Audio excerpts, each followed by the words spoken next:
सभी को नमस्कार। हम लोगों के साथ में अभी अहमद असीम बदत सर है, जो अंडमान निकोबार का सीनियर चार्टर्ड अकाउंटेंट है। और आज का दिन में देखेंगे कि कल का दिन में जो इंडिया का जो बजट है वो अनाउंस हुआ है, और इसमें हम लोग चार्टर्ड अकाउंट सर से, बदत सर से बात कर रहे हैं कि सर शॉर्ट वे में आइलैंडर को आपका ये इस साल का जो बजट का जो एलोकेशन हुआ है, तो आप ब्रीफ करिए सर। फाइनेंस मिनिस्टर ने कल अपना बजट पेश किया 24-25 का, और गवर्नमेंट ने इस बजट में ट्राई किया कि सभी सेक्टर्स को बेनिफिट दिया जाए और ओवरऑल एक कॉम्प्रिहेंसिव बजट बनाया जाए।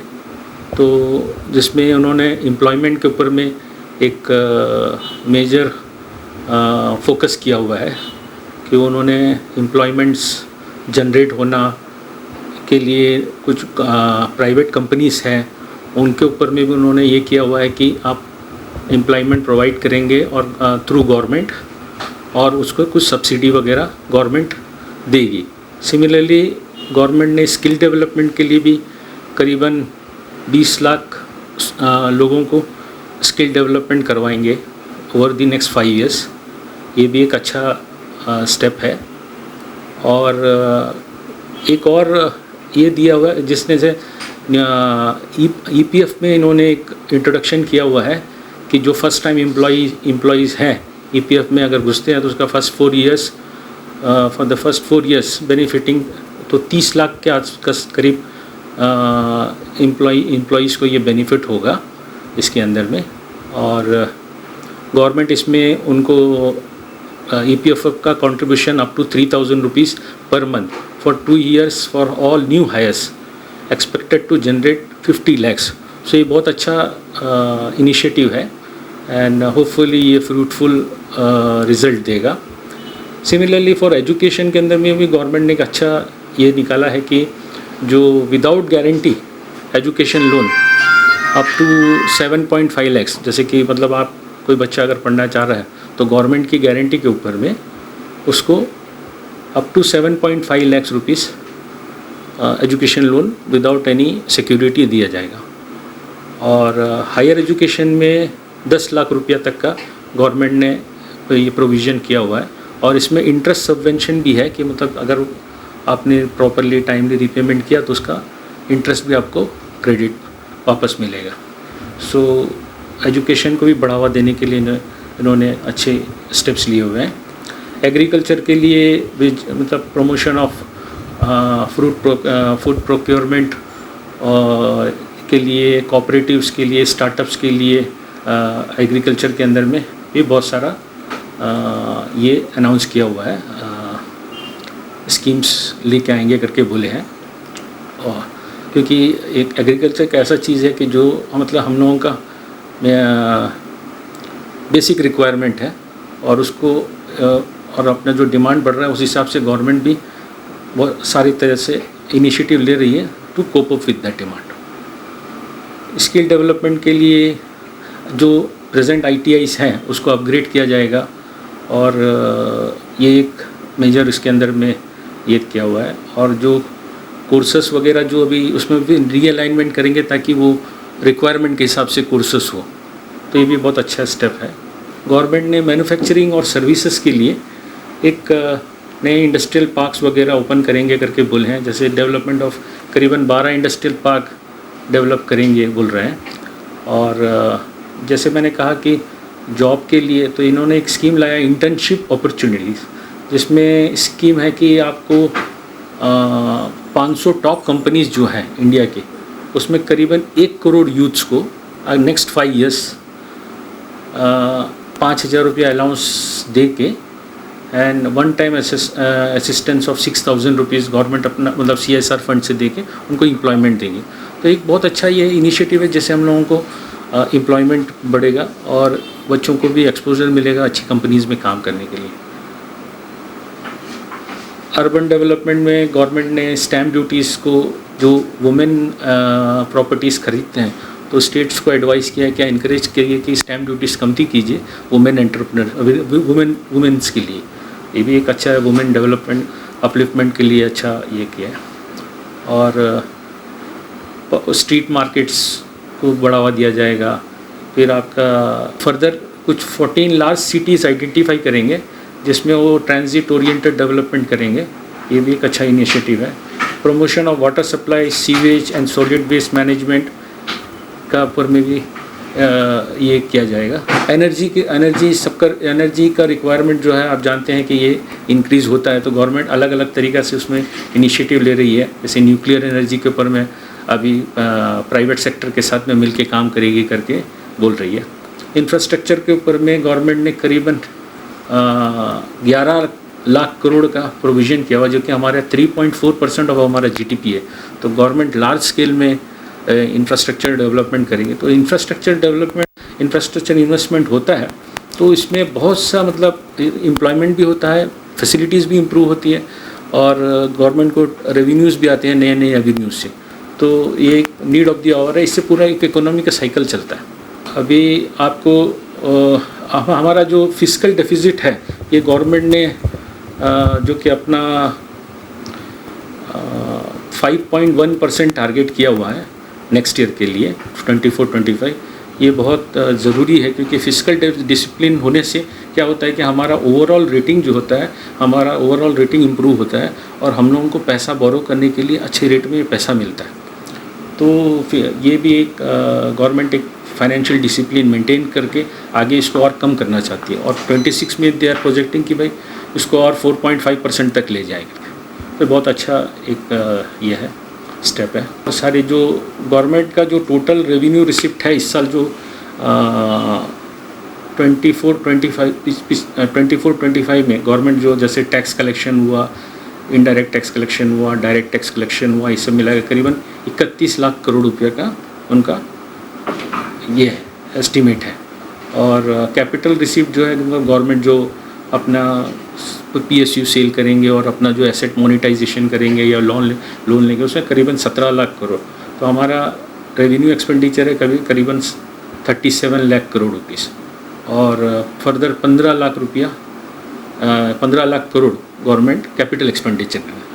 तो ओवरऑल ये देखा जाए तो बहुत क्या बोलते हैं डेवलपमेंट की तरफ में एक अच्छा स्टेप है। और ये चीज़ अगर प्रॉपरली इम्प्लीमेंट ग्राउंड लेवल में होता है तो हम लोगों को ओवरऑल हमारी इकोनॉमी इम्प्रूव होगी। बूस्ट हो सकता है।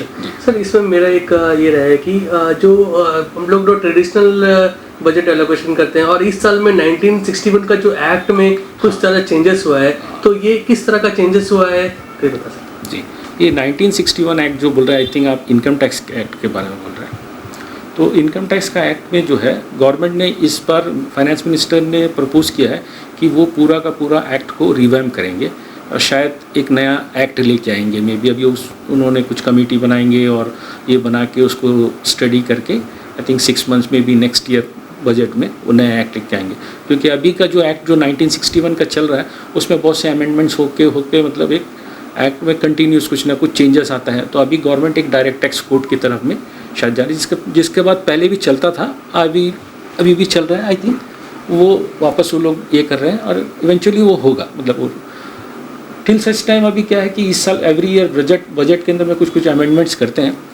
तो एक अमेंडमेंट ऐसा है ये है कि जैसे कि आपने सैलरीज़ वालों का जो अपना जितने भी सैलरीज क्लास है अभी उसको स्टैंडर्ड डिडक्शन 50,000 रुपये मिलता है एक साल का, उसको गवर्नमेंट ने इंक्रीज़ करके 75,000 कर दिया। तो नेक्स्ट ईयर जो रहेगा तो 71 तो 25,000 रुपया मान लीजिए एक आदमी का टैक्स के ऊपर में उसका उतना अमाउंट के ऊपर में टैक्स कम लगेगा। तो वो एक अच्छा बेनिफिट है। फिर दूसरा चीज़ है कि गवर्नमेंट ने टैक्स रेट भी चेंज किया है, जो कि अभी नया टैक्स रेट जो आएगा वो अप टू 3 लाख रुपीज़ तक कोई टैक्स नहीं रहेगा and between 3 to 7 lakh 5%, 7 to 10 lakh 10%, 10 से 12 लाख 15%, 12 से 15 20% और 15 लाख के ऊपर जो है 30%। तो इसमें जो है करीबन आपको एक आदमी को एक साल में अगर जो हायर ब्रैकेट में है तो करीबन 17,500 रुपये का टैक्स बचत होगा।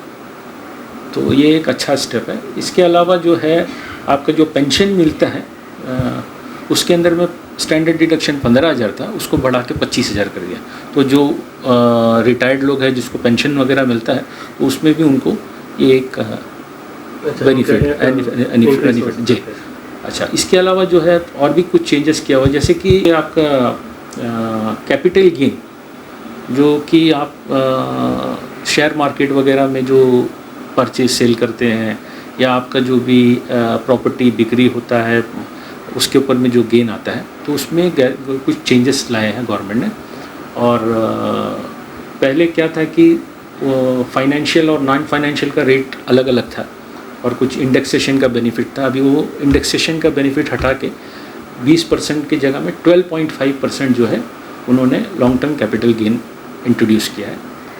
और अभी हाल फिलहाल में आप देखेंगे कोविड के बाद में कि शेयर मार्केट के अंदर में बहुत लोग घुसे हैं, और उसमें ऐसा है कि बहुत से लोग इसमें लॉस करते हैं, क्योंकि उनको आइडिया ही नहीं रहता है। बहुत से लोग उसके अंदर में लॉस कर लेते हैं। तो उसको थोड़ा सा कंट्रोल करने के लिए गवर्नमेंट ने short term capital gain on financial asset, जैसे कि जो शेयर ट्रेडिंग वगैरह होता है जो शॉर्ट टर्म, उसके अंदर में 20% रेट टैक्स डाल दिया है। और उसका जो शेयर ट्रांजैक्शन STT वगैरह जो है उसमें भी थोड़ा सा इंक्रीज़ किया हुआ है।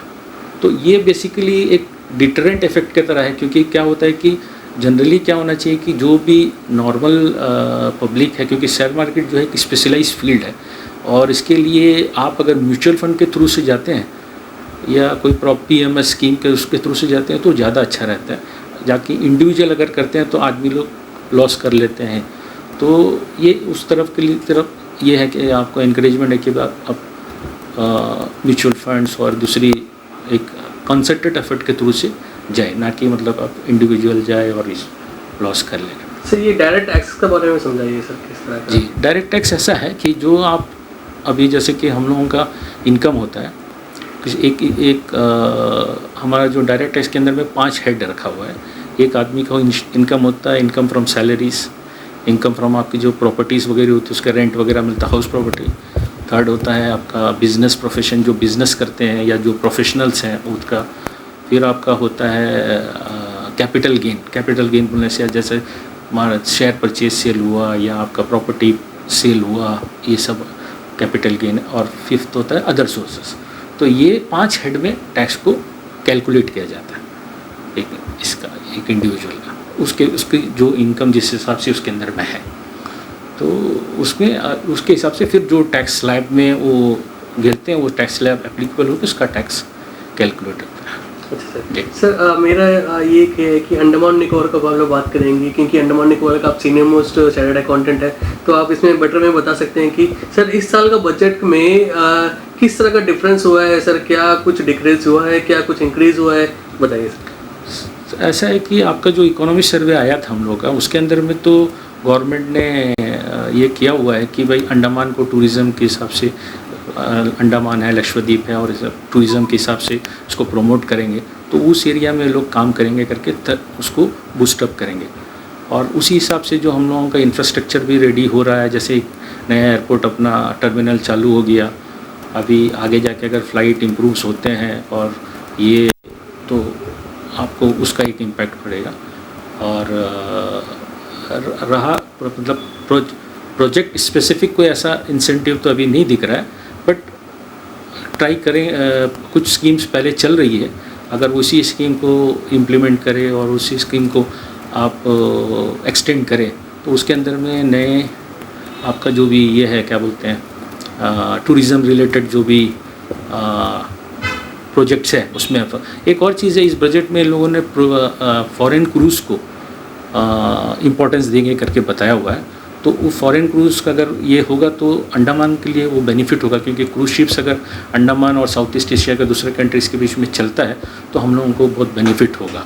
तो उसके लिए उन्होंने मेंशन तो किया हुआ है। अब आगे वो क्या चीज़ में फाइनली आता है वो हम लोगों को देख के उसको कैसे लिया जाता है, डेफिनेटली अच्छा ही आएगा उसके अंदर में भी। ये सर आपने बहुत अच्छे समझाया सर, बहुत बहुत धन्यवाद। और एक इकोनॉमिक सर्वे का रिपोर्ट के हिसाब से गुजरात, लक्षद्वीप और अंडमान निकोबार का डेवलपमेंट के बारे में बात कर रहे थे, तो इसके बारे में समझाइए सर ऐसा इकोनॉमिक सर्वे प्रोजेक्ट के पहले गवर्नमेंट अपना एक इकोनॉमिक सर्वे देता है, तो उसके अंदर में उन लोगों ने अंडमान एंड निकोबार के ऊपर टूरिज़्म के ऊपर में बहुत ये करेंगे। और आप ये भी देखिए कि कैम्बल वे में हम लोगों का एक बड़ा प्रोजेक्ट आ रहा है ट्रांसशिपमेंट का, तो उसके अंदर में बहुत सारा रिसोर्ट्स है और बाकी टूरिज़्म रिलेटेड इंफ्रास्ट्रक्चर भी है।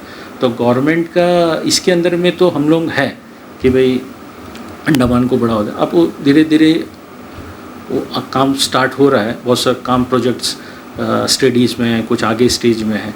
तो ये सब ओवरऑल मतलब पिछले 10-15 साल से ये चीज़ अंडमान के ऊपर में फोकस हो रहा है। और सिक्योरिटी पॉइंट ऑफ व्यू भी अंडमान बहुत स्ट्रेटेजिक लोकेशन में है, तो उसको भी कंसिडर करके ओवरऑल सारे चीज़ कंसिडर करके फिर इन्वायरमेंट सब कंसिडर करके टूरिज़्म को डेवलप करना है, सस्टेनेबल डेवलपमेंट होना चाहिए। तो वही मतलब आई थिंक सरकार का एम है। तो उस हिसाब से देखने से एक सही डायरेक्शन में जा रहे हैं और आगे चल के ये हम लोगों के लिए अच्छा ही होगा। Thank you so much sir, आपने बहुत अच्छा समझाया सर। होपफुली एलेंटर को भी इस साल का बजट के बारे में सर ने जितना समझाया आपको भी समझ में आया होगा। सपोज कोई इस तरह का डाउट रहेगा तो आप भी कमेंट करिए, हम लोग भी आगे का दिन में बताएंगे sir. Thank you so much, धन्यवाद सर।